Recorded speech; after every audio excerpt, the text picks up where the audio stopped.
Espero que estén muy bien.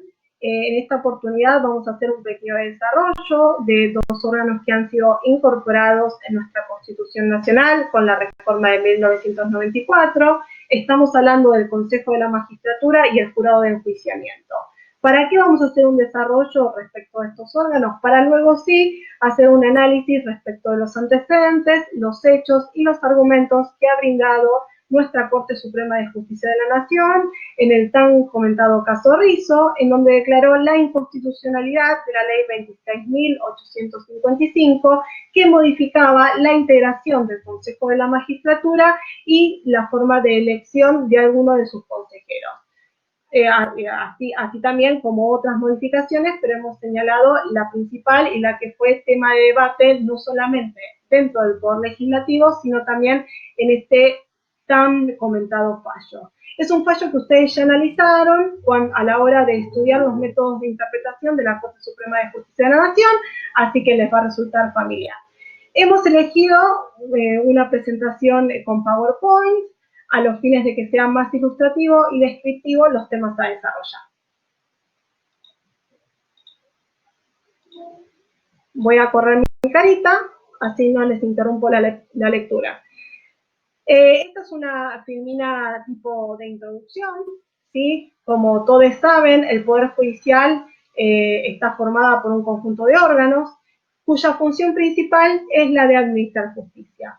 A pesar de que el Poder Judicial es una gran estructura donde coexisten el Poder Judicial provincial y el Poder Judicial federal, ¿sí?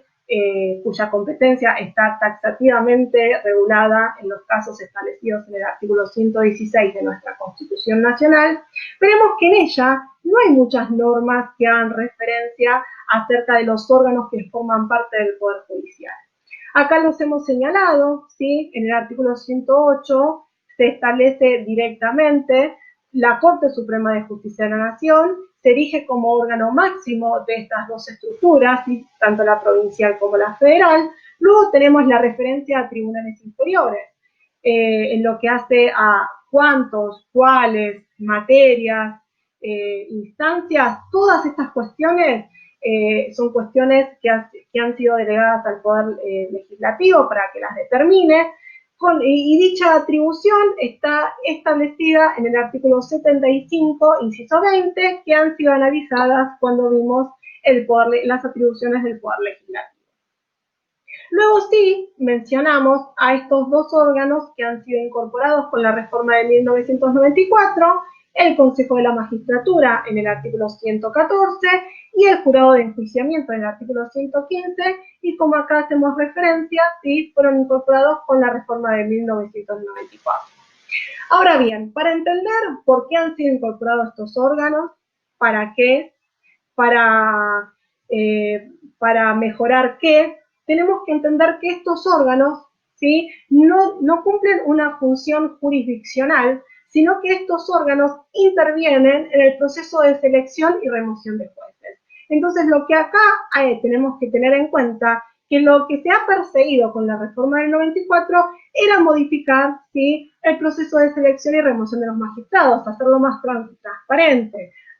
Buscaban idoneidad técnica, buscaban ampliar el espectro del Poder Judicial, que eso lo vamos a ver a continuación. Pero para poder entender todos estos objetivos, tenemos que conocer cómo era el procedimiento de selección y remoción de jueces antes de la reforma del 94, es decir, con nuestra Constitución histórica. Bien, en nuestra Constitución histórica, el proceso de selección y remoción de los jueces era para todos y todas por igual, es decir, los ministros de la Corte Suprema de Justicia de la Nación y los jueces que formaban parte de los tribunales inferiores eran elegidos y removidos de la misma manera. No había ningún tipo de discriminación. Como dice la Firmina, el procedimiento era un procedimiento político, porque intervenían órganos políticos, el Poder Ejecutivo y el Poder Legislativo. Cualquier cámara del Poder Legislativo, no, el Senado. ¿Cómo era el proceso de selección de todos los jueces? Era muy sencillo. El Poder Ejecutivo elevaba un nombramiento, un pliego al Senado, y el Senado lo aprobaba con mayoría simple. De ahí salían los nuevos magistrados. como verán, ni siquiera tenía que acordar con el partido opositor para elegir al nuevo magistrado. Con la mayoría simple bastaba. ¿Cómo se removían todos los jueces antes de la reforma del 94? A través del conocido por ustedes juicio político. ¿Recuerdan? Juicio político cuyas causales están delineadas en el artículo 53 de la Constitución Nacional. No sé si recuerdan: mal desempeño en el ejercicio de sus funciones, delito en el ejercicio de sus funciones y delitos de tipo común, cualquiera de los tipificados por el Código Penal, cuyo procedimiento está diseñado en el artículo 59 de nuestra Carta Magna. ¿Recuerdan quién tenía la acusación en el juicio político? La Cámara de Diputados. ¿Quién acusaba? La Cámara de Senadores. Vuelvo a repetir, tanto el proceso de selección como reposición de jueces era un procedimiento político.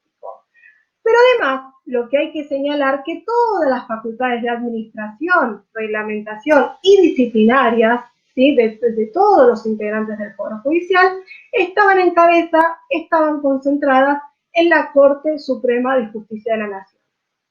Cuando hablamos de facultades de administración, hablamos de la posibilidad de dictar todo tipo de reglamentos y normas para poder organizar toda esta estructura y ejecutar el presupuesto anual destinado a la administración de justicia. Todo esto, además de algunas facultades disciplinarias, apercibimientos, multas por faltas menores que nos llevaban a la remoción, todo esto estaba concentrado en la Corte Suprema de Justicia de la Nación.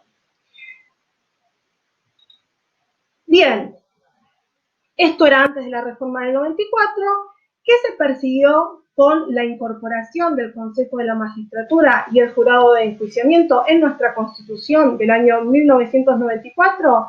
Primero, antes de delinear los objetivos que están en la filmina, tenemos que entender qué pasaba en la Corte, qué pasaba en el Poder Judicial en la primera mitad de los años 90. Primero, recordemos que hubo una modificación de integración en la Corte Suprema de Justicia de la Nación y de la noche a la mañana de 5 pasaron a ser 9 integrantes, ¿sí? Una mayoría elegido por el partido oficialista, en una comentada sesión de 1 hora. También se habían dispuesto una serie de nombramientos de jueces correccionales y federales de la justicia federal, que estaban tachados de corrupción, que estaban ligados a alguna cuestión oscura, y además se habían realizado una serie de sucesivos nombramientos que no cumplían con los requisitos que hacen a la función. Es decir, lo que se busca con la incorporación de estos dos órganos es traer transparencia, ¿sí?, al proceso de remoción y elección de jueces, que no sea una cuestión discrecional y deferente al poder político de turno, que no rendía cuentas de sus acciones tal como lo manda la Carta Magna. Entonces hubo un acuerdo en el famoso Pacto de Olivos entre los dos partidos, entre los dos grandes partidos de ese momento, y se incorporó, ¿sí?, esta reforma en el núcleo de coincidencias básicas y se vio plasmado en la incorporación del artículo 114 y 115 con el Consejo de la Magistratura y el Jurado de Enjuiciamiento. Ahora sí, vamos a los objetivos delineados en la filmina. ¿Sí? Se buscaba mejorar la idoneidad técnica. ¿Cómo? A través de un concurso de oposición y antecedentes que debían participar todos aquellos que aspiraban al cargo de magistrados. Y además también se apuntalaba la independencia del Poder Judicial, ¿sí? Ya no iba a ser un procedimiento puramente político, sino que antes iba a haber un procedimiento técnico. ¿Quién iba a estar o quién se iba a encargar, quién iba a ser la cabeza de este procedimiento técnico? El Consejo de la Magistratura, que se iba a encargar de la organización de estos concursos, iba a crear una comisión que se encargara de estudiar los antecedentes de estos nuevos postulados, las distintas entrevistas y los distintos tamices para luego depurarlo en una terna, ¿sí? Una terna vinculante que iba a elevar al Poder Ejecutivo, sí, que con acuerdo del Senado iba a elegir al nuevo magistrado. Es decir, deja de ser un procedimiento puramente político. Por eso, en el segundo objetivo se habla de despolitizar el proceso, pero no solamente el proceso de selección de jueces, sino también el proceso de remoción de jueces.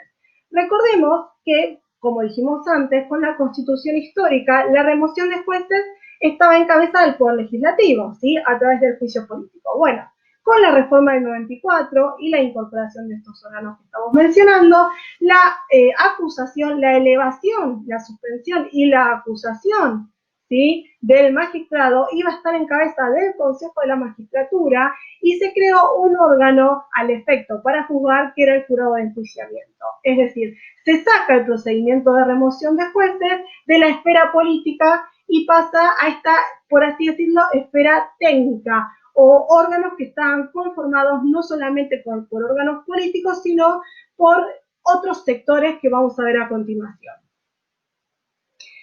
Profesionalizar a través de los concursos públicos de antecedentes, hacer una apertura del Poder Judicial, ¿sí? Y obviamente alivianar las facultades reglamentarias de administración de la Corte Suprema de Justicia de la Nación, porque ahora iban a estar en cabeza del Consejo de la Magistratura. La pregunta del millón: ¿todos los magistrados iban a estar sometidos a este nuevo procedimiento de selección y remoción de jueces? La respuesta es que no, y ahora lo vamos a ver a continuación. Como Inés ya le adelantó la clase pasada, cuando estábamos hablando de las atribuciones del Poder Ejecutivo y el artículo 99, vemos que la selección de jueces no es para todos por igual, ¿sí? Los ministros de la Corte Suprema de Justicia de la Nación van a ser elegidos de una manera y los jueces que forman parte de los tribunales inferiores van a ser elegidos de otra manera, ¿sí? La Corte Suprema de Justicia de la Nación va a seguir sometida, ¿sí?, el nuevo ministro, el nuevo postulante, a un procedimiento político, como el que reseñamos con anterioridad. El Poder Ejecutivo, ¿sí?, va a elevar un pliego, va a elevar a un aspirante que ellos quieran que ocupe este cargo, ¿sí?, al Senado. Y el Senado, por lo tanto, el Poder Ejecutivo, con acuerdo del Senado, van a elegir al nuevo ministro de la Corte Suprema de Justicia de la Nación. Pero sí hubo una modificación en la reforma del 94, que es el tema de las mayorías. El Senado, ¿sí?, para poder aprobar aquel postulante que ha sido elevado por el Poder Ejecutivo, va a necesitar mayoría agravada de los miembros presentes en sesión pública convocada al efecto. Es decir, ya no necesita mayoría simple, sino que necesita las 2/3 partes de los miembros presentes. Por lo tanto, ahora sí, mínimamente, el partido con mayoría en el Congreso iba a tener que negociar con la oposición para nombrar a un nuevo ministro de la Corte Suprema de Justicia de la Nación. Sigue siendo un procedimiento político, pero con este detalle que no es menor. Luego, en el año 2003, también ha sido regulado, ha sido incorporado en este procedimiento de selección de jueces una serie de recaudos en cabeza del Poder Ejecutivo, a través del decreto 22, como repetimos antes, del año 2003. El Poder Ejecutivo, antes de elevar el pliego al Senado, iba a tener que someter, ¿sí?, a este aspirante a ministro de la Corte Suprema de Justicia de la Nación a una serie de trámites, principalmente elevar declaraciones juradas, ¿sí?, de su estado patrimonial y hacer una investigación en las distintas oficinas tributarias respecto de estas cuestiones, y además iban a tener que estar expuestos a un escrutinio público y se iban a poder presentar impugnaciones, ¿sí?, y apoyo a este nombramiento, antes de elevar el pliego al Senado. Esto, cuando hablamos de proceso de selección de ministros de la Corte Suprema de Justicia de la Nación, que es diferente al procedimiento de selección de los magistrados de los tribunales inferiores. Estos magistrados, ¿sí?, estos últimos que nombramos, sí van a estar sujetos al procedimiento en donde participa el Consejo de la Magistratura. Por eso acá dijimos que el cambio está acá, ¿sí? Antes de que el Poder Ejecutivo pueda elegir, ¿sí?, está todo el procedimiento que nombramos sucintamente con anterioridad, que elabora el Consejo de la Magistratura. El Poder Ejecutivo va a poder elegir, ¿sí?, al magistrado y va a elevarlo al Senado, pero no va a poder elegir, por así decirlo, a su antojo, sino que esta selección va a ser de una terna vinculante que va a ser elevada por el Consejo de la Magistratura y que va a salir de todo este procedimiento que nombramos con anterioridad, este concurso de oposición de antecedentes, una serie de entrevistas, una orden de mérito, se va a elegir a los primeros 3 con una serie de suplentes por cualquier eventualidad, y de esa terna, ¿sí?, esa terna se eleva al Poder Ejecutivo y es una terna vinculante para este poder, ¿sí? De esas 3 personas, por así decirlo, va a tener que elegir uno, y ese uno va a ser elevado al Senado de la Nación, para que, con acuerdo de la mayoría simple, en este caso porque nada dice, sea elegido el nuevo magistrado del Tribunal Inferior. Bien, también en el año 2003, al igual que mencionábamos para los ministros de la Corte, en el decreto 588 se ha puesto en cabeza del Poder Ejecutivo las mismas obligaciones a aquellos magistrados para los que se postulaban a cargo de los tribunales inferiores, y luego extendido para todo el Ministerio Público y la Defensoría. Bien, ya vimos cómo era el procedimiento de selección y remoción de jueces antes de la reforma del 94.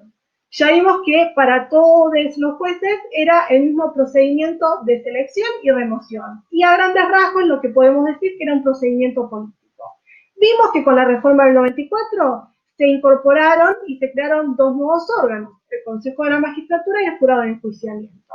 Y acá sí hay que hacer una diferencia, porque los ministros de la Corte Suprema de Justicia de la Nación van a ser seleccionados de determinada manera, igual procedimiento político, pero ya con acuerdo del Senado con mayoría agravada, y los magistrados de los tribunales inferiores sí van a estar sometidos a todo el procedimiento que lleva a cabo el Consejo de la Magistratura, que eleva una terna vinculante al Poder Ejecutivo, elige uno el Poder Ejecutivo, y ese pliego sí va a necesitar el acuerdo o la anuencia del Senado con mayoría simple, porque nada dice. Hasta ahora solo estamos hablando del procedimiento de selección. Bien, lo que trajo también de novedoso, ¿sí?, la reforma del 94 y la creación del Consejo de la Magistratura, es que las facultades de administración, reglamentación y facultades disciplinarias ya no iban a estar concentradas en la Corte Suprema de Justicia de la Nación, sino que iban a estar en cabeza del Consejo de la Magistratura. Lo que se buscaba era como una apertura en el Poder Judicial, ¿sí?, una idoneidad técnica, como lo dijimos anteriormente, y además desconcentrar el poder que ejercía la Corte Suprema respecto de estas cuestiones, y que la Corte se pudiera abocar exclusivamente a las cuestiones jurisdiccionales, no tanto reglamentarias ni disciplinarias. Dentro de las facultades disciplinarias, ¿sí?, tenemos que hablar del sistema de remoción de jueces. Y acá también hay una diferencia. Los ministros de la Corte Suprema de Justicia de la Nación no van a ser removidos por el procedimiento que les nombré hace 3 o 4 filminas atrás, que iba a estar en cabeza del Consejo de la Magistratura, la acusación y el jurado de enjuiciamiento, el juzgamiento, sino que esto permanece igual que con la Constitución histórica. Los ministros de la Corte Suprema de Justicia de la Nación, para ser removidos, tienen que pasar por el juicio político, ¿sí?, un procedimiento político. Distinta es la suerte, ¿sí?, de los magistrados de los tribunales inferiores, que ellos sí van a participar de este nuevo procedimiento de remoción de jueces en cabeza del Consejo de la Magistratura y el Jurado de Enjuiciamiento, ¿sí?, como vamos a ver a continuación.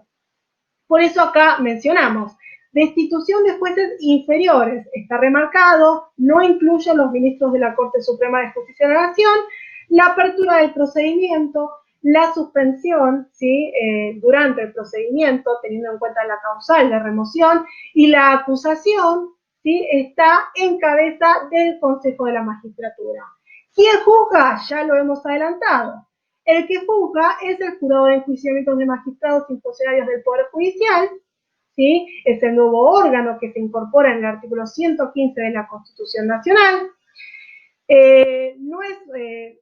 Vamos a desarrollarlo sucintamente a través de este cuadro, pero todas las otras cuestiones que alrededor del jurado de enjuiciamiento van a estar delineadas en la conferencia del jueves, pero para que tengan una noción de cómo funciona este órgano, principalmente porque en el fallo Rizzo, una de las modificaciones que se buscó con la ley 26.855 fue modificar el régimen de mayorías para la remoción de magistrados. Querían pasar de mayoría agravada a mayoría simple. Bien, el artículo 115 delinea la función del jurado de enjuiciamiento, es el órgano encargado del enjuiciamiento de los magistrados.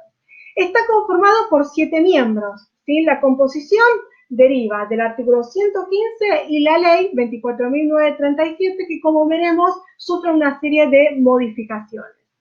Hoy está conformado por 7 miembros, 2 jueces de cámara, 2 senadores nacionales, 2 diputados nacionales y un abogado de la matrícula federal. Como se verán, esta integración trata de conformar la mayor cantidad de sectores posibles, integrantes del Poder Judicial, integrantes del órgano político, ¿sí? El Poder Legislativo, e integrantes de los abogados. Las causales de remoción son las mismas causales que las del juicio político: mal desempeño en el cargo, delito en el ejercicio de sus funciones y crímenes comunes. ¿Cuáles son las características principales que tiene este jury de enjuiciamiento? Principalmente la oralidad, la publicidad, obviamente tiene que cumplirse siempre las garantías del debido proceso, entre las que se encuentra la defensa del imputado, y para poder remover al magistrado que está sometido a este procedimiento se requiere la mayoría de 2/3 de sus miembros, con lo cual se mantiene el equilibrio en este órgano. No predominan los órganos políticos por encima de los otros, no predominan los integrantes del órgano político por sobre el resto de los integrantes. Si sería mayoría simple, acá empieza a haber un juego medio escabroso, porque vemos que teniendo la mayoría en ambas cámaras, que es lo que sucede en la mayoría de las veces con el partido oficialista, no requeriría el acuerdo con los distintos integrantes del órgano de enjuiciamiento y podría remover sin más al magistrado sometido al procedimiento. Sucintamente, ¿cómo es el procedimiento? Acá lo explicamos, está en el artículo 26 de la ley 24.937. Esto no ha sido modificado, ¿sí? La acusación la presenta el Consejo de la Magistratura, se le corre traslado al magistrado que se le imputa, por así decirlo, estas causales reseñadas por el término de 10 días. Una vez que contesta el traslado o no lo contesta, ¿sí? Se abre a prueba el procedimiento por 30 días para reunir los elementos que apoyan la acusación. Concluida la producción de prueba o vencido el plazo, se produce un informe final oral y luego el jurado de enjuiciamiento se reúne para resolver en un plazo no mayor de 20 días la cuestión. Frente a la resolución que remueva al magistrado sometido al procedimiento, no procede la apelación, sino solamente procede el recurso de aclaratoria. Como acá lo mencionamos, y lo mencionamos con anterioridad, los ministros de la Corte Suprema de Justicia de la Nación no están sometidos al jury de enjuiciamiento, sino que para removerlos hay que pasar por el juicio político. El procedimiento de remoción de los ministros de la Corte Suprema de Justicia de la Nación sigue siendo un procedimiento político. Volviendo al tema que nos aboca, que es el Consejo de la Magistratura y la integración, ¿sí? Que fue el tema centro que se trató en el fallo Rizzo, vemos que desde su creación, que fue en el año 1994, el Consejo ha tenido diversas integraciones. Pero, ¿por qué esto ha sucedido de esta manera? Uno se pregunta. Bueno, si nosotros leemos el artículo 114, vemos que el segundo párrafo de ese artículo ha sido objeto de disputas interpretativas desde su sanción. ¿Por qué? Si nosotros leemos el artículo 114 nos dice: según este, debe procurarse el equilibrio entre la representación de los órganos políticos resultantes de la elección popular, de los jueces de todas las instancias y de los abogados de la matrícula federal. Y luego establece: que será integrado a sí mismo por otras personas del ámbito académico y científico en el número y la forma que indique la ley. La norma, como vemos, es bastante vaga, y esto no solamente se notó con posterioridad a la aprobación, sino también en el trámite parlamentario de sanción en la Convención Constituyente, y como vemos, ha sido objeto de distintas reformas. El único aspecto de la regulación que no ha tenido ninguna rencilla política ha sido el tema de la periodicidad de la integración. De hecho, todas las leyes orgánicas del Consejo de la Magistratura que han regido hasta la fecha han establecido un mandato de 4 años que no se superpongan, obviamente, con el mandato presidencial.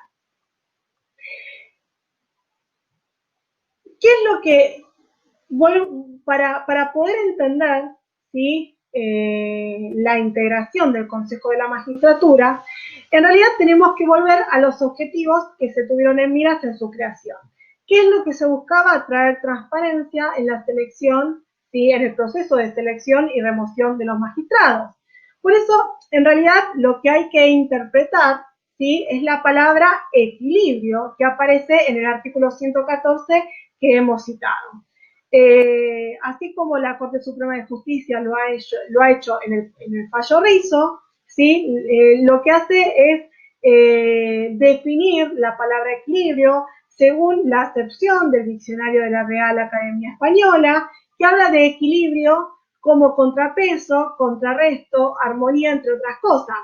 Por lo tanto, desde entonces existe un consenso de que cuando se habla de equilibrio no se refiere a la igualdad numérica en cada uno de los sectores que intenta representar, sino que no haya un predominio en uno o dos de esos sectores. Habría equilibrio en un diseño en el cual ninguno de los estamentos, ¿sí?, pueda hacer prevalecer su voluntad sin la concurrencia de miembros adicionales. Es lo que se está buscando, y por eso la representación de tantos sectores en este órgano que ha sido creado con la reforma del 94, porque lo que se busca, como lo repetí varias veces, es traer transparencia, ¿sí?, al proceso de selección de jueces. Bien. La primera ley que se dictó para reglamentar la integración de este órgano fue la ley 24.937, ¿sí? Vemos que hay 4 representantes de abogados, 4 representantes de jueces, un miembro de la Corte Suprema de Justicia de la Nación, que era el que ejercía la presidencia en ese momento, 2 académicos, 4 diputados, 2 por el bloque mayoritario y los otros 2 por las minorías siguientes, de la misma manera 4 senadores, un integrante del Poder Ejecutivo, en total 20 integrantes. ¿Quiénes elegían a todos estos integrantes del Consejo de la Magistratura? Los abogados, los jueces, obviamente el ministro de la Corte Suprema de Justicia era el presidente, los académicos, ¿sí?, eran elegidos por esos sectores, los abogados eran elegidos por los abogados, los jueces eran elegidos por los jueces, y los académicos eran elegidos por los académicos. La elección era sectorial, ¿sí? Esos integrantes representaban al sector. Obviamente la elección de diputados, senadores y Poder Ejecutivo era una elección partidaria política, ¿sí? Luego, si mal no recuerdo, en el año 2006, esta integración ha sido modificada por la ley 26.080, como acá está mencionada, que es la integración actual. Después veremos cómo se suscita esta cuestión, que con el objeto, o como se vislumbraba que el funcionamiento de este organismo era lento, era burocrático y había muchas cuestiones de subrogancia sin cubrir, se consideró, ¿sí?, que había que disminuir la cantidad de miembros, ¿sí? Entonces, en vez de 4 abogados, 2 abogados, 3 jueces, presidente de la Corte Suprema de Justicia de la Nación no, se excluye, un académico, no 4 diputados sino 3, no 4 senadores sino 3, y acá va a estar el conflicto, porque esta ley también está echada de inconstitucional, pero todavía no hay pronunciamiento de la Corte Suprema de Justicia de la Nación al respecto, pero sí fallo de la Cámara de Apelación Federal en lo correccional criminal, como dijimos antes, declarando la inconstitucionalidad de la ley por esta representación de los bloques partidarios, un representante del Poder Ejecutivo, haciendo un total de 13 integrantes del Consejo de la Magistratura. La forma de elección no ha sido modificada, ¿sí? Siguen siendo elegidos estos integrantes por cada uno de los sectores. Y acá está la cuestión preponderante y que nos lleva a realizar por así valga la redundancia, la siguiente presentación, que es la reforma de este sistema, ¿sí? Instaurada en el año 2013 a través de la ley 26.855, que hoy no está vigente porque ha sido declarada inconstitucional por el fallo Rizzo, que vamos a ver a continuación. ¿Qué dice o qué decía al respecto la ley 26.855?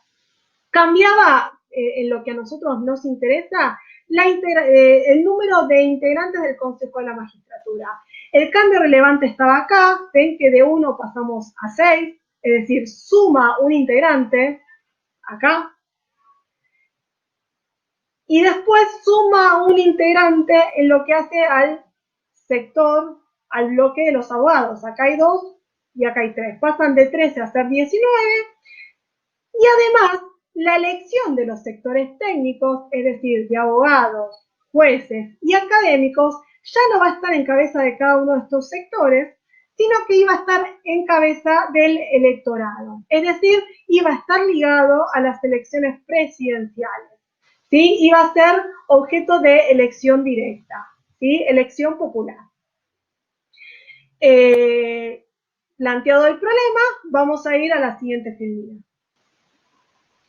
Un poco en la presente filmina está delineado sucintamente lo que mencioné con anterioridad cuando explicaba la integración del Consejo de la Magistratura y la ley 26.855, y que, ¿de qué se trató la reforma judicial del 2013? El famoso proyecto de democratización de la justicia. Fueron 6 proyectos, ¿sí? Lo que a nosotros nos interesa es aquel que se refería a la reforma del Consejo de la Magistratura, ampliar el número de miembros de 13 a 19, ¿sí? Incorpora 5 académicos y un abogado más. 12 de ellos, ¿sí? Los jueces, los abogados y los académicos, serán electos por voto popular, es decir, todo el sector técnico, en vez de ser elegidos por cada uno de los sectores a los cuales representaba, y ese era el sistema anterior de la ley 26.080, y la originaria, la 24.937, ahora la elección iba a ser a través del voto popular, ¿sí?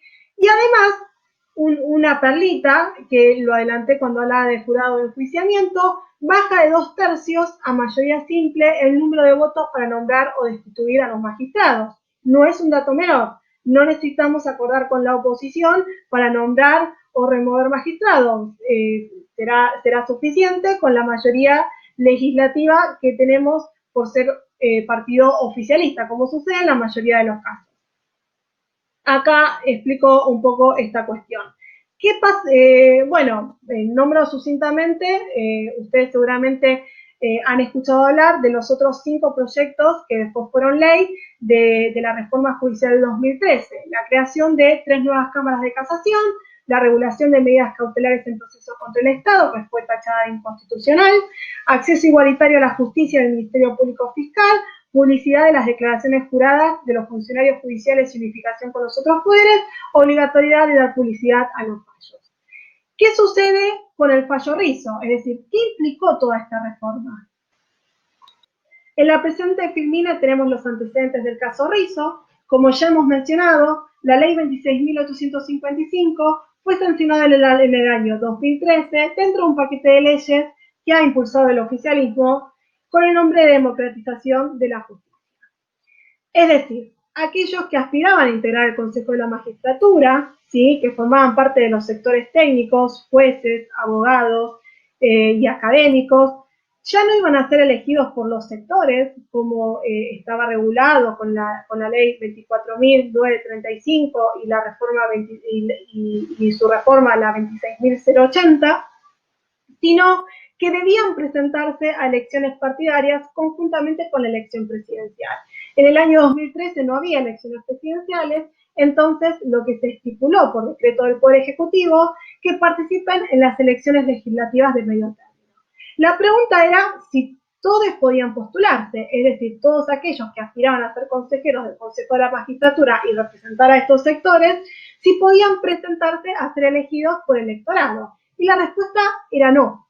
La ley 26.855 estipulaba que no se podían crear agrupaciones políticas al solo efecto de presentar candidatos al Consejo de la Magistratura, tampoco podían postular a más de un cargo o por más de una agrupación política, y además, una perlita, y es un requisito que ningún partido político cumplía hasta este momento, salvo uno, que era el partido que en ese momento era oficialista, era que la agrupación, ¿sí?, tenía que tener igual denominación en por lo menos 18 de los 24 distritos electorales. La única agrupación política que cumplía este requisito era el Frente por la Victoria. Bien, ya tenemos los antecedentes del caso, ahora tenemos que conocer quién es Rizo Jorge Gabriel. Jorge Gabriel Rizo, primero y principal, y en lo que a nuestro caso nos interesa, es el fundador de la organización de abogados llamada Gente de Derecho en el año 2003. ¿Sí? Además de ser el fundador de esta organización que nuclea los intereses de los abogados de la matrícula federal, ¿sí?, desde el año 2006 al año 2018, ¿sí?, al periodo que culminó en el 2018, presidió, es decir, fue presidente del Colegio Público de Abogados de la Capital Federal. ¿Qué tiene que ver la agrupación Gente de Derecho y qué tiene que ver Rizo con el Consejo de la Magistratura y la integración del Consejo de la Magistratura? Es que esta agrupación siempre postulaba aspirantes a consejeros del sector de los abogados para el Consejo de la Magistratura. Con la nueva ley, la 26.855, es decir, la ley que fue aprobada en el año 2013, no le permitía, ¿sí?, a la agrupación Gente de Derecho participar de las elecciones populares porque, como recordemos, como dijimos anteriormente, no se podía crear una agrupación política para presentar aspirantes a ser consejeros, sino que tenía que alinearse a algún partido político que postulara candidatos a presidentes, en este caso, candidatos a legisladores en el año 2013, ¿sí? Por eso, acá se señala que la ley 24.937, que es la primigenia, la que reglamenta el Consejo de la Magistratura, ¿sí?, establece que la elección de los abogados, ¿sí?, dependían del voto directo de los profesionales de esa matrícula. El sector elige a los integrantes de su sector.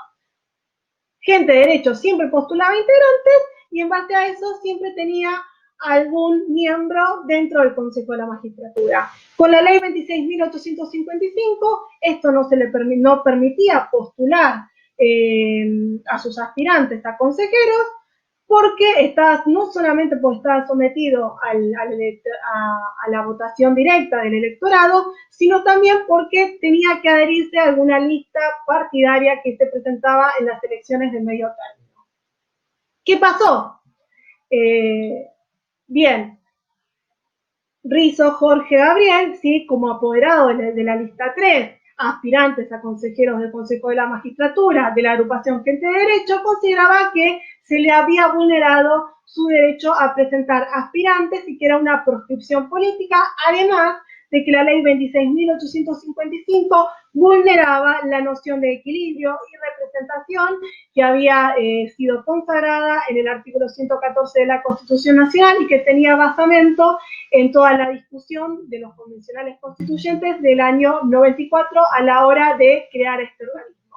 Entonces, como consideraba que acá lo pusimos gráficamente, que se le vulneraban los derechos, no solamente como abogado, ¿sí?, sino a todos los sectores técnicos, presentó una acción de amparo. Una acción de amparo con una medida cautelar. Recordemos que las elecciones de medio término eran en octubre, ¿sí? Esto fue en junio, con lo cual buscaba principalmente la declaración de inconstitucionalidad de estos artículos que cambiaban la integración, la elección de los sectores técnicos del Consejo de la Magistratura y también que se deje sin efecto la convocatoria, ¿sí?, electoral a aspirantes al Consejo de la Magistratura conjuntamente con la elección de los legisladores del año 2013, ¿sí?, que había sido extendida, por así decirlo, con el decreto del Poder Ejecutivo 577 del 2013. Esa acción de amparo, ¿sí?, para resolver esta acción de amparo, mejor dicho, ha sido designado el Juzgado Nacional de Primera Instancia en lo Criminal y Correccional número 1, Secretaría Electoral, a cargo de, acá la vemos, Servini de Cubría, quien en primera instancia declara la inconstitucionalidad de los artículos 2, 4, 18 y 30, ¿sí?, de la Ley 26.855 y del Decreto 577 de 2013 y dejó sin efecto la convocatoria electoral. Esto fue el pronunciamiento de primera instancia. ¿Qué pasó? El Poder Ejecutivo Nacional, ¿sí?, interpone recurso extraordinario federal por salto de instancia. ¿Esto qué quiere decir? Lo vamos a ver cuando veamos la unidad número 14, que vamos a ver recurso extraordinario federal, pero les hago un adelanto. Invocando causales de trascendencia y gravedad institucional, ¿sí?, por así decirlo, uno de los requisitos para interponer válidamente el recurso extraordinario federal es que tenga pronunciamiento definitivo del último Tribunal Superior de la causa. En este caso, nosotros estamos en primera instancia todavía, pero invocando trascendencia y gravedad institucional, y como la cuestión no admite demora alguna por las cuestiones que hemos mencionado, se puede presentar y, cumpliendo con los recaudos exigidos por el artículo 257 bis del Código Procesal Civil y Comercial de la Nación, se puede saltar las instancias e ir directamente a la Corte Suprema de Justicia de la Nación para que se aboque al caso, ¿sí? En vez de pasar por todas las instancias y obtener el pronunciamiento definitivo del Superior Tribunal de la causa, saltamos todas las instancias porque hay una cuestión de trascendencia o gravedad institucional que hace que tenga que ser resuelto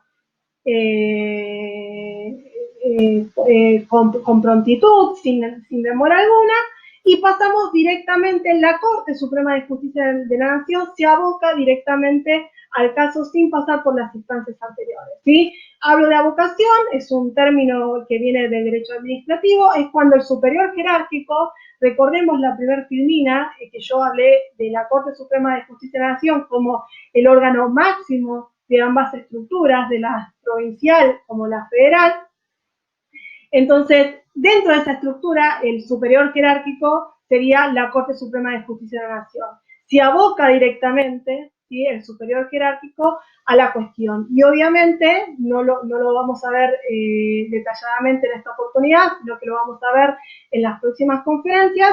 Hay una cuestión federal en riesgo, porque se está tachando de inconstitucional una ley que ha dictado el Poder Legislativo de la Nación y la Corte Suprema de Justicia de la Nación tiene competencia para abocarse a ello.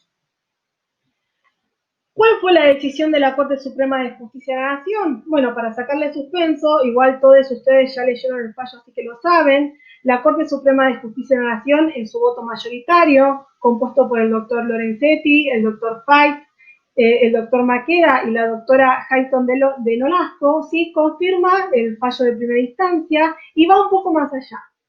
Declara la inconstitucionalidad de los artículos 2, 4, 18 y 30 de la Ley 26.855. Todos esos artículos se referían a la modificación en la integración del sector académico y del sector de los abogados del Consejo de la Magistratura, la modificación en la forma de elección, ¿sí?, de los aspirantes a estos sectores. En vez de ser una elección sectorial, como estipulaba el régimen anterior, la elección iba a ser directa a través del electorado, y la modificación del régimen de mayoría agravada a mayoría simple, lo modificaba la 26.855. Y el decreto 577 del año 2013 que convocaba, ¿sí?, a elecciones de consejeros, de representantes del Consejo de la Magistratura, conjuntamente con las elecciones de medio término, ¿sí?, las elecciones a legisladores. Luego declara la inaplicabilidad de quórum, mayorías y composición de comisiones, que son todas consecuencias de la declaración de inconstitucionalidad mencionada anteriormente. Declara la vigencia del régimen anterior, ¿sí?, en cuanto a los puntos que han sido tachados de inconstitucionalidad. El fundamento que da la Corte Suprema de Justicia de la Nación es para evitar una parálisis en un órgano tan importante como es el Consejo de la Magistratura y la selección de los nuevos magistrados, ¿sí? Es decir, no va a estar vigente la ley 26.855 en estos puntos, sino va a estar vigente el régimen anterior, ¿sí? 13 integrantes van a ser elegidos por los sectores técnicos por el mismo sector, es decir, los que forman parte del Consejo de la Magistratura van a representar a cada uno de los sectores y cada sector los va a elegir, ¿sí? Los 3 diputados y los 3 senadores, 2 por la mayoría y 1 por la primera minoría, y el representante del Poder Ejecutivo. Así va a funcionar el Consejo de la Magistratura luego del fallo Rizzo. Y además deja sin efecto la convocatoria electoral para todos los cargos técnicos y dejando obviamente incólume la elección de medio término de legisladores. Antes de entrar en los fundamentos de fondo que ha señalado la Corte Suprema de Justicia de la Nación, el considerando 29, y que han sido delineados con los gráficos que ven en la filmina, primero vamos a ir a las cuestiones procesales, las cuestiones de forma. Bien, la Corte Suprema de Justicia de la Nación ha considerado que estábamos frente a una causa en los términos del artículo 116 de la Constitución Nacional, porque el doctor Rizzo, que era apoderado de la lista 3 de la agrupación de abogados Gente de Derecho, había sufrido un gravamen de no poder postularse libremente, ¿sí?, a las elecciones de aspirantes de consejeros del Consejo de la Magistratura. Al sufrir un gravamen, el gravamen era actual y debía ser reparado, entonces estamos ante una causa en los términos del artículo 116 de la Constitución Nacional. En cuanto a su legitimación, Rizzo no solamente había invocado su carácter de apoderado de la agrupación de los abogados, sino lo que pretendía es que los efectos del fallo se extendieran para todos aquellos sectores técnicos, ¿sí?, que, por así decirlo, se han visto vulnerados con la modificación que traía la ley 26.855. Y ahí invoca, ¿sí?, la consagración de los derechos homogéneos individuales que han sido consagrados en el famoso fallo Alavi de nuestra Corte Suprema de Justicia de la Nación, porque consideraba que no solamente había un derecho individual, ¿sí?, sino que se había afectado los derechos de estos sectores, los sectores de los abogados, de los jueces y los académicos, y que el reclamo versaba sobre las mismas condiciones, ¿sí? Por eso estaban frente no a un derecho individual, no solamente ante un reclamo individual, sino también que se habían vulnerado derechos individuales homogéneos, derechos que tienen una faz subjetiva, ¿sí?, una faz de derecho individual para reclamar, pero también una faz colectiva, pero no de un sector difuso, colectivo, que no se puede individualizar, sino de un grupo de personas, ¿sí?, que se vieron vulneradas de la misma forma, ¿sí? Entonces se daban los requisitos que han sido delineados por la Corte en el fallo Alavi, ¿sí?, para poder iniciar lo que se llama una acción de clase. Luego hizo lugar, como había una cuestión federal trascendente y de gravedad institucional, hizo lugar a la apertura del recurso extraordinario por salto de instancia, y antes de llegar al considerando 29, lo que hace es hacer una explicación de su rol como contralor, de su rol como protector de la supremacía constitucional consagrada en el artículo 31 de la Constitución Nacional, y hace un raconto de importantes fallos donde ha declarado la inconstitucionalidad de una serie de normas, ¿sí?, todos fallos que han generado un quiebre normativo, no solamente en materia penal, sino en materia civil. Pueden leer ustedes el considerando 9, pero nombra entre ellos el fallo Sequian, el fallo que ha declarado la inconstitucionalidad de las leyes de obediencia debida y punto final, es decir, el fallo Simón, el fallo Basterrica, el fallo Aviola, el fallo Alavi. Son todos fallos en donde algunos crearon un quiebre del ordenamiento jurídico, donde quería hacerse una diferencia de lo que se hacía antes y lo que se hace ahora, pero en otros donde la Corte ha ocupado o ha salvado aquellas lagunas legislativas, a decir del fallo Alavi. Luego hace un análisis del artículo 114 y ahí, como ustedes lo han estudiado, ¿sí?, aparecen todos los métodos de interpretación que puede utilizar la Corte Suprema de Justicia de la Nación, todos llevados a una misma dirección. Vemos el método gramatical, el método historicista o de la voluntad de los constituyentes del año 94, el método de la estructura normativa y lo que le da basamento de una norma u otra, que ninguna puede ser considerada sin analizar todo el cuerpo normativo. Y luego hace un contraste, ¿sí?, con la ley 26.855 y las modificaciones que esta ley disponía. Las modificaciones que a nosotros nos interesaban son el aumento del número de los integrantes de académicos y científicos, ¿sí?, la modificación de la forma de elección de los sectores técnicos, y la modificación también en esto la Corte es muy amplia y dice que como son cuestiones federales y trascendentes, no importa que no han sido tratadas por las partes, sino que se va a pronunciar de todas maneras, y lo que a lo que nos referimos es la modificación del régimen de mayorías en la selección y remoción de jueces.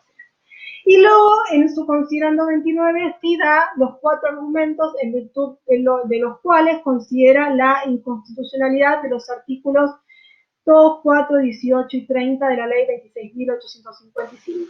El primer argumento es el argumento del equilibrio, ¿sí?, que un poco lo mencionamos con anterioridad. Como se vio, la práctica institucional argentina había interpretado el equilibrio como no predominio de un sector sobre otro, ¿sí? La Corte ratifica esta interpretación y menciona que la concepción de los constituyentes fue mantener en el Consejo un equilibrio entre sectores de distinto origen sin que exista predominio de uno sobre otro, es decir, que ningún sector cuente con una cantidad de representantes que le permita ejercer una acción hegemónica respecto del conjunto o controlar por sí mismo al cuerpo. Así, el equilibrio constitucional debe procurarse entre los distintos estamentos que conforman el Consejo. No se refiere a cuántos integrantes tenemos en cada uno de los sectores, sino que se refiere a un tema de contralor, contrapeso, que ningún sector sea hegemónico por sobre otro, que necesiten de todos los sectores para tomar una decisión. Sin embargo, la Corte no hace mérito a la cantidad de miembros de cada sector, sino que extrae una implicancia adicional, ¿sí?, del mandato del equilibrio. No puede decirse que es equilibrada una composición en la cual la totalidad de los integrantes del Consejo tendría un origen político partidario, de modo directo o indirecto. De sus 19 integrantes, 12 serían elegidos directamente por la ciudadanía, mientras los restantes 7 lo serían por el Congreso y el Poder Ejecutivo. La Corte Suprema de Justicia de la Nación considera que esto rompe el equilibrio, ¿sí? El modo más sencillo de entender esto es que no hay representantes de los jueces, no hay representantes de los abogados, no hay representantes de los académicos. Ahí se rompe el equilibrio, porque estos 12 integrantes de estos sectores son elegidos directamente por el electorado y no por estos sectores. Y este sentido a la palabra equilibrio nos lleva al segundo argumento, que es la representación.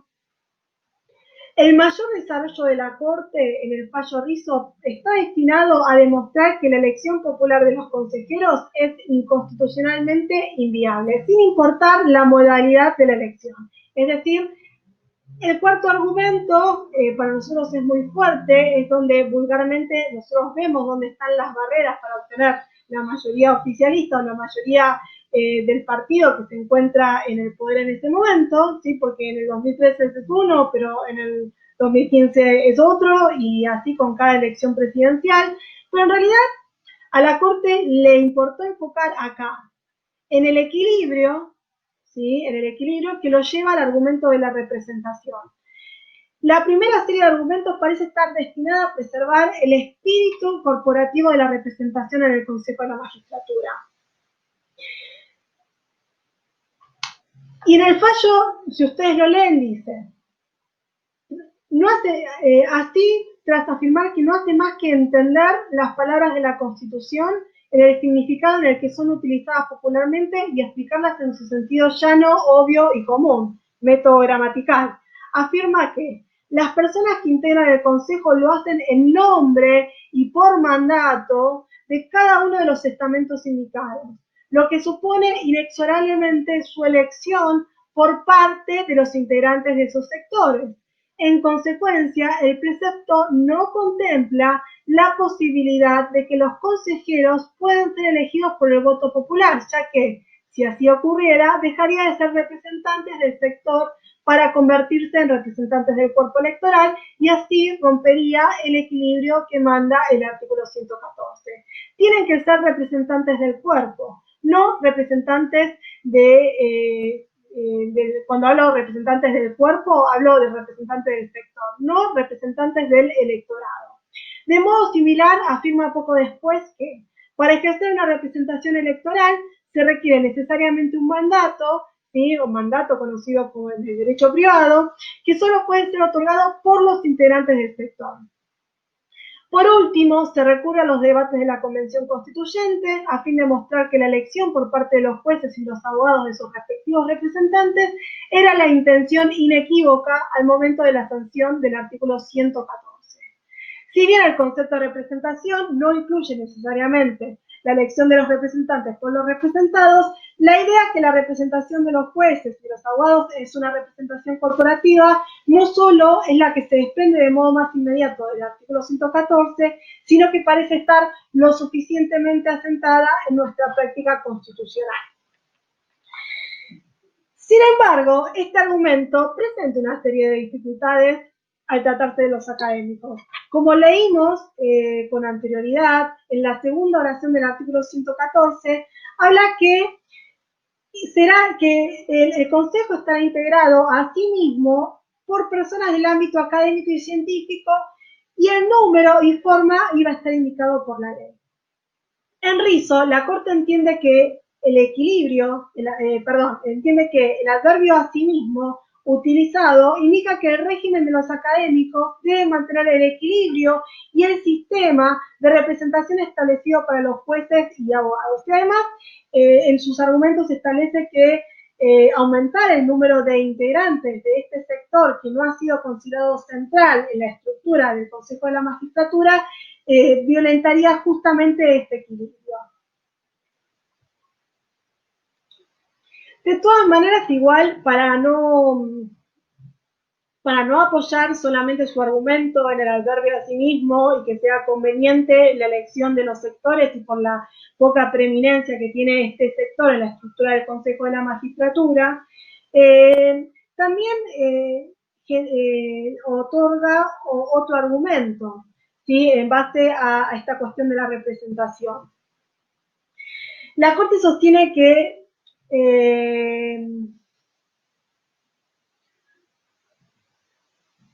la elección popular de los funcionarios es un mecanismo excepcional previsto en la Constitución para ciertos cargos, que no puede ser ampliado por el Congreso para otros, sino que requiere de una reforma constitucional. De otro modo, ¿sí? El Congreso crearía cargos cuando las mayorías electorales les fueran favorables y los cancelarían cuando les fueran adversas. Y además, incorpora que el Poder Judicial tiene la legitimidad democrática que le da la Constitución Nacional, que no se deriva de la elección directa. Recordemos que el Poder Judicial es un poder contramayoritario, ¿sí? Que como hemos desarrollado con anterioridad, no depende de la elección popular, sino que es una elección indirecta que se hace finalmente a través del Poder Ejecutivo con acuerdo del Senado. En consecuencia, tanto los integrantes del Consejo de la Magistratura como forman parte del Poder Judicial no deberían ser elegidos directamente por el electorado, sino que su elección tiene que ser indirecta a través de los representantes del sector. Sin embargo, podemos decir que este argumento resulta poco convincente, por así decirlo.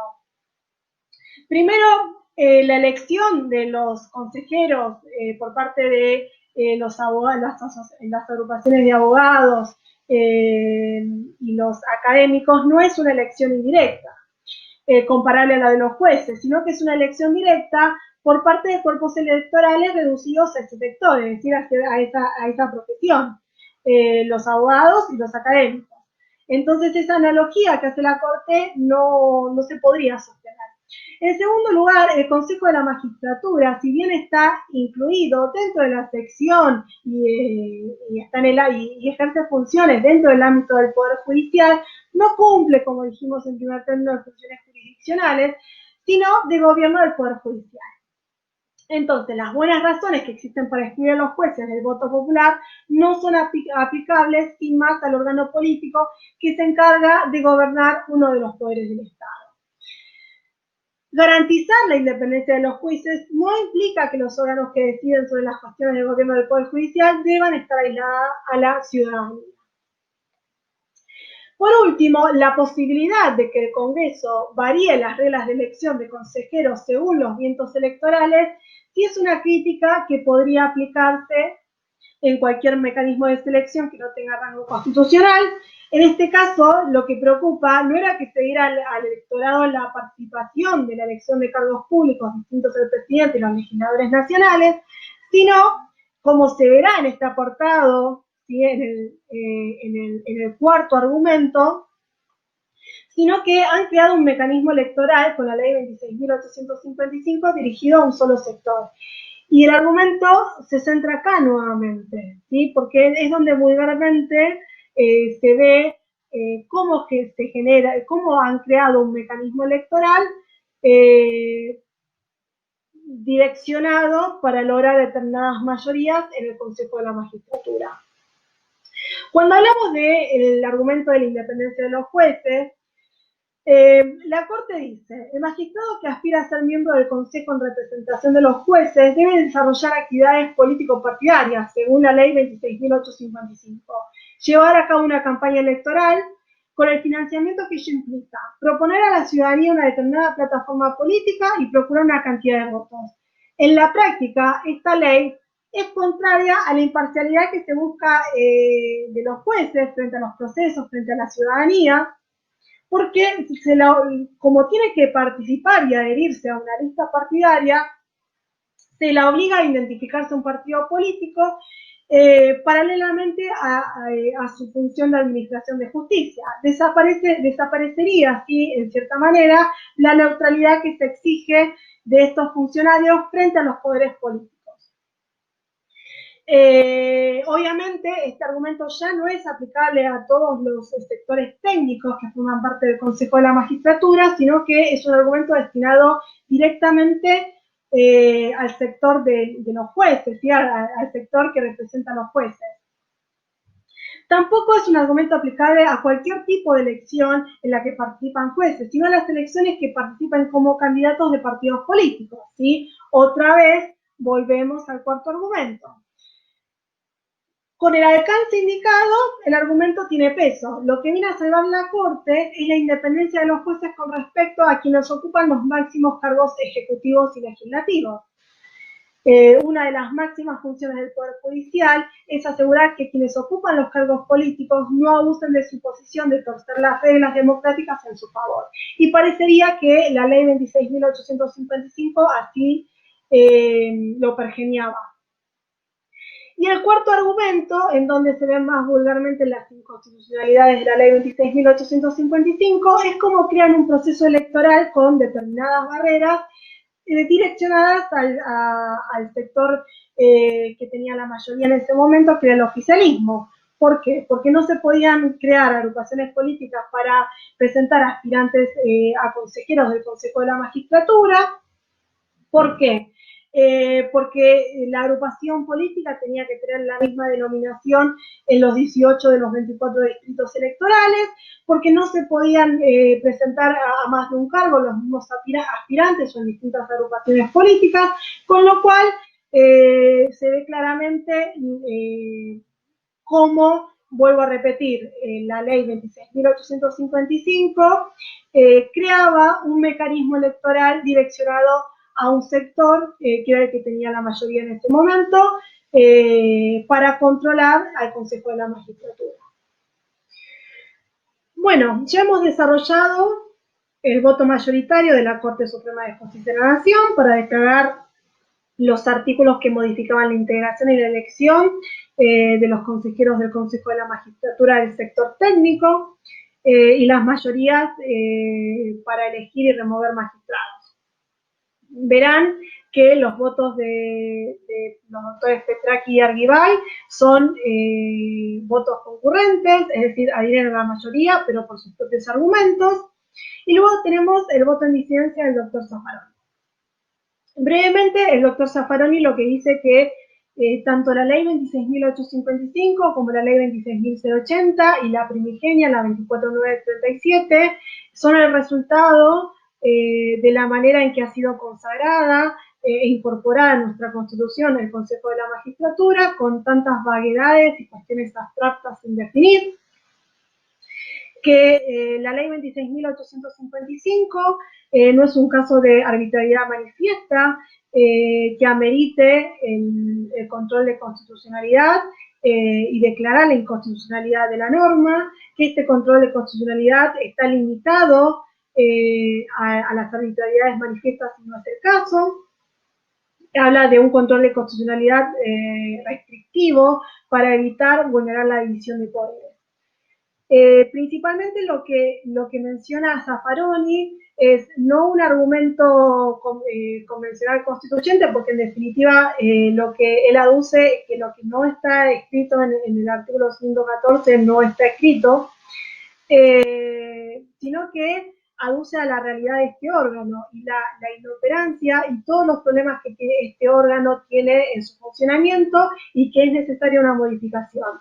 Que tal vez esta no es la mejor modificación, pero que en definitiva, a diferencia de otros procedimientos similares, como el caso español, que se le ha otorgado la selección directamente al órgano legislativo, que esta ley por lo menos había pensado trasladar la elección al electorado popular, y eso lo que hacía era afianzar la democracia. Hace una crítica en este sentido del argumento de la representación, y lo que dice que en realidad es una representación corporativista y vertical, que en el caso, por ejemplo, del Poder Judicial no participaban todas las instancias, sino los sectores jerárquicos de la estructura judicial, es decir, camaristas, camaristas. Lo que termina diciendo que puede ser que esta nueva estructura esté condenada al fracaso, pero más allá de las convicciones personales, considera que, considerando cómo el texto fue incluido en la Constitución, no se le puede negar al legislador el espacio para ensayar una nueva estructura, ¿sí?, frente a la paralización y la crisis que el órgano está viviendo. Que en todo caso estamos frente a un nuevo error político, pero este error no lo convierte en una inconstitucionalidad manifiesta que sea objeto de declaración de inconstitucionalidad. Bueno, espero que les haya resultado útil el presente video. Cualquier duda la podemos conversar entre todos el jueves que viene.